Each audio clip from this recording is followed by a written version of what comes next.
But here is the stark reality, the inconvenient truth that seldom makes it onto those glossy business plan templates. Owning a gym, especially in the competitive UK market, is less about inspiring transformations and more about navigating a labyrinth of relentless, often invisible expenses. It is a financial tightrope walk where every piece of equipment, every hour of staff time, and every utility bill can chip away at your initial vision, leaving behind something far less lucrative than you initially imagined. This is not a cautionary tale, but a forensic examination of where the money truly goes, and why so many promising ventures ultimately falter. Your first encounter with this financial gravity will be the premises. Forget the romantic notion of finding a cheap, vacant warehouse with potential. In the UK, particularly in urban or even suburban areas with decent footfall, prime commercial space comes with a price tag that can make your eyes water. We are talking about rent, of course, but that is just the beginning. You will be looking at annual leases that run into tens of thousands of pounds, often requiring several months' rent upfront as a deposit. Then there are business rates, a local tax levied on non-domestic properties, which can easily add another substantial chunk to your monthly outgoings. These are not negotiable. They are simply the cost of entry. But a bare shell of a building's not a gym. This is where the fit-out costs arrive, and they arrive with a vengeance. Imagine the empty space. Now envision it transformed. Robust flooring designed to withstand dropped weights, sophisticated ventilation systems to manage sweat and air quality, soundproofing to contain the inevitable noise, and an intricate network of electrical points for all that machinery. You need changing rooms, showers, toilets, all requiring plumbing, tiling, and regular maintenance. The sheer scale of this transformation, from a raw commercial unit to a fully functioning, compliant fitness facility, demands significant capital. Specialist contractors are not cheap. Their expertise in gym design, safety regulations, and efficient space utilization comes at a premium. You might budget for a new kitchen, but have you considered the industrial-grade water heater needed to supply dozens of showers simultaneously during peak hours? Or the specific lighting requirements that create both an energizing atmosphere and practical visibility? These are the details that accumulate, turning a seemingly straightforward renovation into a multifaceted project, often pushing costs well into the six figures before a single piece of workout equipment has even been delivered. And the equipment itself, this is another financial black hole that consistently surprises aspiring gym owners. You cannot simply buy a few treadmills and a rack of dumbbells and call it a day. Members expect variety, quality, and the latest technology. We are talking about commercial-grade cardio machines, treadmills, ellipticals, stationary bikes, each costing thousands of pounds. Strength training equipment, from multi-gyms to free weights, racks and benches, quickly adds up. Then there are the speciality items: battle ropes, kettlebells, plyometric boxes, resistance bands, and functional training rigs. Each item, meticulously selected for durability and user experience, contributes to a colossal initial outlay. Furthermore, this equipment is not a one-time purchase. It depreciates, it breaks, and it needs constant servicing. A broken treadmill means lost revenue and disgruntled members. Regular maintenance contracts, essential for ensuring safety and longevity, add another layer of recurring expense. And in the ever-evolving fitness industry, what is cutting edge today can feel dated within a few years. The pressure to upgrade, to offer the newest class or the latest machine, means that equipment acquisition is not just an initial cost, but a continuous investment cycle, a never-ending financial treadmill of its own. Now let us turn to the silent, often underestimated burden: utilities and insurance. Running a large commercial space filled with energy-hungry machines, climate control systems, and bright lighting demands a substantial power supply. Your electricity bill will not be comparable to a household. It will be an industrial-scale expenditure. Heating and cooling a vast open space, especially in the fluctuating British weather, adds another significant line item. Water bills, particularly with showers in constant use, will also be far from negligible. Then there is insurance.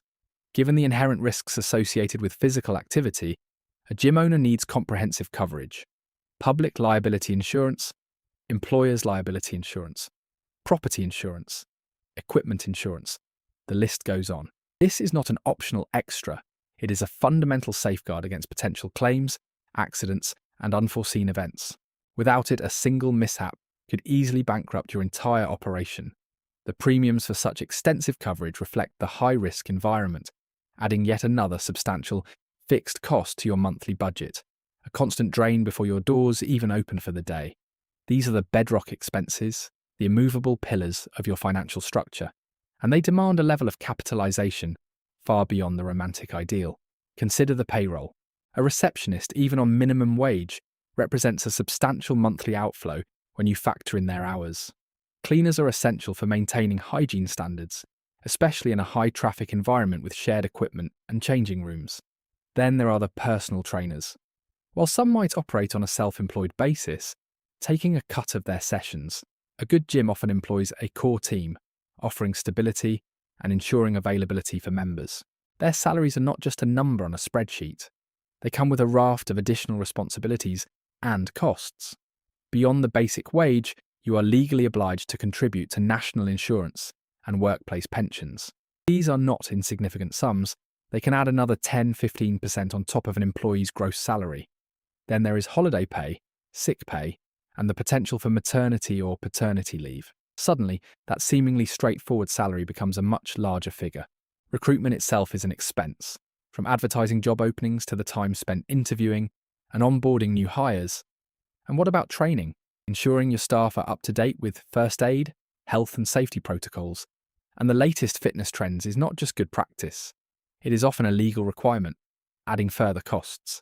The logistical challenge of scheduling staff to cover early mornings, late evenings, weekends, and public holidays without incurring excessive overtime is a constant puzzle. A single gap in coverage can compromise safety or member experience. The human element introduces a level of unpredictability that equipment maintenance, for all its complexities, simply does not possess.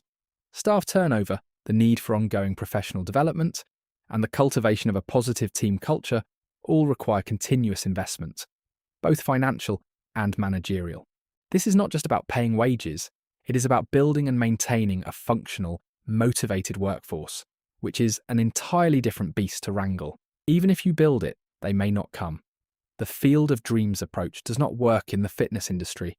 You need members, and acquiring them is neither cheap nor passive. This is another major financial sinkhole that many aspiring gym owners fail to properly account for. Think about the competitive landscape. Every high street, every industrial estate, now seems to host multiple fitness establishments, from budget chains to boutique studios. How do you stand out? Marketing and sales are not optional extras. They are the lifeblood of your revenue stream. Digital advertising, targeting potential members through social media platforms, and search engines requires a substantial budget. You are competing for attention with countless other businesses, driving up ad costs. Local advertising, perhaps through flyers, community partnerships, or sponsored events, also carries a price tag. Then there is the cost of your sales team, or at least dedicated staff whose primary role is to convert inquiries into paying memberships. Commissions, incentives, and the infrastructure to manage leads all add up. Consider the offers you feel compelled to run. Discounted introductory memberships, free trials, referral bonuses. These are designed to attract new sign-ups, but they directly impact your immediate revenue per member. You are essentially paying to acquire customers, and the return on that investment is not always immediate or guaranteed. A slick website, a robust customer relationship management (CRM) system to track interactions, and professional branding are all essential components of a modern marketing strategy, each demanding its own slice of your budget. This is not just about shouting about your gym, it is about sophisticated, targeted campaigns, and they are expensive. And here is the insidious part: member churn.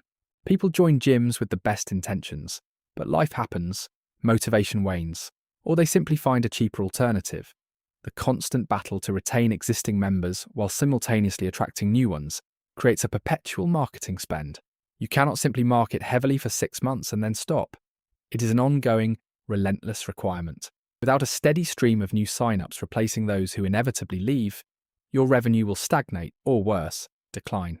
This continuous quest for new blood, for fresh subscriptions, means your marketing budget is not a temporary expense, but an evergreen, essential part of your financial model. But even with a dedicated team and a relentless marketing machine, there is another layer of financial pressure, one that dictates the very viability of your enterprise. It is the subtle, often overlooked chasm between gross revenue and true sustainable profit. You might have thousands of members, but are they really making you money? Or are you simply running to stand still, trapped in a cycle where every new subscription merely covers another escalating cost, leaving you perpetually chasing your tail? The harsh truth, the one rarely spoken in glossy brochures, is that many gym owners operate on razor-thin margins. You might see a full car park, a bustling studio, a vibrant social media feed, and assume undeniable success. But behind that veneer of activity, the unvarnished numbers often tell a brutally different story. Your gross revenue, the total money flowing in from memberships and sessions, might look impressive on paper. Yet, after every single operational expense is meticulously accounted for, salaries, escalating rent, increasing utility bills, comprehensive insurance, equipment leases, and those relentless marketing campaigns, what is truly left? Often depressingly little. This is precisely where the initial dream collides head-on with an unforgiving financial reality. You are not just covering costs. In many instances, you are barely keeping your head above water. The average net profit margin for a gym in the UK can hover precariously between 5% and 15%. Consider that. If your gym generates £500,000 annually, a 10% net profit means you are realistically taking home just £50,000. After investing hundreds of thousands, working 70-hour weeks, and carrying the immense stress of a large team and significant overheads, is that truly the return you envisioned? It is a stark, often disillusioning awakening for many aspiring fitness entrepreneurs. And then there are the insidious, unexpected drainages, the financial black holes that materialize without warning. A crucial piece of cardio equipment, perhaps that high-end treadmill, suddenly breaks down, demanding a costly, immediate repair or an even more expensive full replacement. Your air conditioning unit fails dramatically in a summer heat wave, leading to emergency call-outs and potential member dissatisfaction. Regulatory changes might demand new safety equipment or extensive facility upgrades, adding unforeseen capital expenditure. These are not neatly itemized line items. They are sudden, sharp blows to your already precarious profit line. Each one mercilessly chips away at the fragile illusion of easy money. Think, too, about the relentless march of depreciation. That gleaming, state-of-the-art treadmill you bought for $10,000 will not be worth anywhere near that figure in 5 years. Its market value diminishes significantly, and eventually it becomes obsolete, necessitating an expensive replacement. This silent, insidious cost often goes unrecognized in day-to-day cash flow, but it represents a very real, long-term drain on your capital. You are constantly reinvesting just to maintain the status quo, to keep your facilities attractive, modern, and competitive. It is a treadmill of a different, more demanding kind, one that demands constant financial input, simply to keep your business moving forward. The biggest trap, however, is the seductive illusion of scalability. You are led to believe that if you just acquire more members, your profits will magically multiply. But here is the brutal reality. Every new member brings increased wear and tear on your expensive equipment, greater demand on your stretched staff, higher utility bills, and potentially more administrative burden. You inevitably hit capacity limits, requiring further substantial investment in physical expansion, more equipment, perhaps even another location. Each step up the ladder of growth often requires another massive injection of capital, pushing true, substantial profitability further into the distant future. You are building a bigger machine, yes, but often a far more expensive one to run, not necessarily a more efficient or profitable one. This constant, unrelenting pressure to generate more revenue, to attract an ever-increasing stream of new members, to justify the immense financial outlay and personal sacrifice, can become an all-consuming, exhausting obsession. It subtly transforms the initial passion for fitness into a relentless, cold pursuit of numbers. Every cancellation feels like a personal failure, every quiet month a catastrophic threat to your solvency. The initial excitement, the altruistic vision, can slowly be eroded, replaced by the cold, hard, unyielding reality of the balance sheet. You are no longer just a gym owner, you are a debt manager, a shrewd marketing strategist, a facilities manager, and a constant crisis responder, all rolled into one exhausted individual. The financial tightrope you are forced to walk is incredibly precarious. One wrong step, a sudden economic downturn, a new aggressively priced competitor nearby, or a catastrophic equipment failure, and the entire carefully constructed edifice can wobble violently, threatening to collapse entirely. The fundamental question then shifts from how do I maximize my profit to the far more urgent and terrifying how do I survive another month?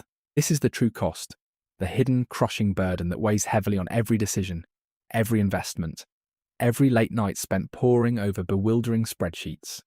It is a business meticulously designed to look vibrant, accessible, and effortlessly profitable. But beneath that polished surface, it is a complex, high-stakes game of financial alchemy. You are attempting to convert the sweat and aspirations of your members into an incredibly narrow margin, fervently hoping that enough people keep showing up, keep diligently paying their direct debits, and crucially, keep not cancelling. But what truly happens when the numbers simply refuse to align, when the economic forces outside your direct control begin to squeeze your margins even tighter, making the daily grind unbearable? What then for the once vibrant dream of your own fitness empire? The answer, for many, is often far more brutal, far more unforgiving than any optimistic marketing pitch would ever dare suggest. The answer, for many, is often far more brutal, far more unforgiving than any optimistic marketing pitch would ever dare suggest. It is the quiet, almost invisible closure, the slow, painful unravelling of a dream, not with a triumphant flourish, but with a whimper of dwindling memberships and overdue invoices that pile up like unanswered prayers. It is the personal sacrifice of capital and time, often life savings, poured into a venture that ultimately yields only exhaustion, significant debt, and the bitter taste of what-ifs. You witness the once gleaming equipment, bought with such hopeful ambition, gather dust in a storage unit, or sold off for a fraction of its purchase price on an online marketplace, each piece a tangible, heavy reminder of a failed ambition. The silence of an empty studio, once filled with the energetic hum of treadmills and the clanking of weights, becomes deafening. This isn't about passion dying. It's about passion being utterly overwhelmed, systematically crushed by relentless financial pressure. The market, you see, doesn't care about your noble intentions for community health, your perfectly curated playlist designed to motivate, or the immaculate cleanliness of your changing rooms. It cares about cash flow, about profit margins that are razor thin, about footfall and retention rates that consistently hit their targets, month after painstaking month. The illusion of a thriving, effortless enterprise built on the sweat of others and the promise of transformation is shattered by the stark reality of spreadsheet red figures and the constant gnawing anxiety of payroll deadlines. This is the truth that lurks beneath the glossy brochures, the motivational posters, and the aspirational social media feeds. So, when you consider owning a gym, you aren't just contemplating a business. You are stepping into a complex ecosystem where every single variable, from the cost of cleaning supplies and utility bills that soar with energy prices, to the latest government health regulations, and the subtle shifts in local demographics, can directly impact your survival. It demands an almost obsessive level of attention to detail, a ruthless efficiency in operations, and an unwavering commitment to understanding the numbers inside and out, not just the inspiring narratives. It is a constant calibration, a delicate balance between offering perceived value to your members and maintaining the fundamental viability of your entire operation. The real success, then, isn't simply about having a full gym or a waiting list for classes. It's about cultivating a sustainable model, one that can not only weather the inevitable storms of economic downturns, increased competition from boutique studios or budget chains, and rapidly changing consumer habits, but also adapt and evolve with them. It's about building a robust financial foundation that allows for strategic growth, yes, but more importantly, for deep, inherent resilience. It means seeing beyond the initial burst of entrepreneurial enthusiasm and embracing the long, often arduous marathon of operational management, marketing innovation, and relentless customer service. Ultimately, the dream of owning your own fitness haven transforms, often quite dramatically. It sheds its romanticized skin and reveals itself as a stark, demanding economic engine. It becomes less about the inspiring vision you started with, the idealized space for self-improvement, and far more about the gritty, day-to-day battle for solvency, for every single membership renewal, and for sustainable growth in a ferociously competitive market. The gym, in its true economic form, is not a monument to your love of fitness. It is a meticulously engineered machine, designed to extract and generate value from sweat and aspiration, demanding constant vigilance, an unyielding grip on reality, and a profound respect for the unforgiving laws of supply and demand.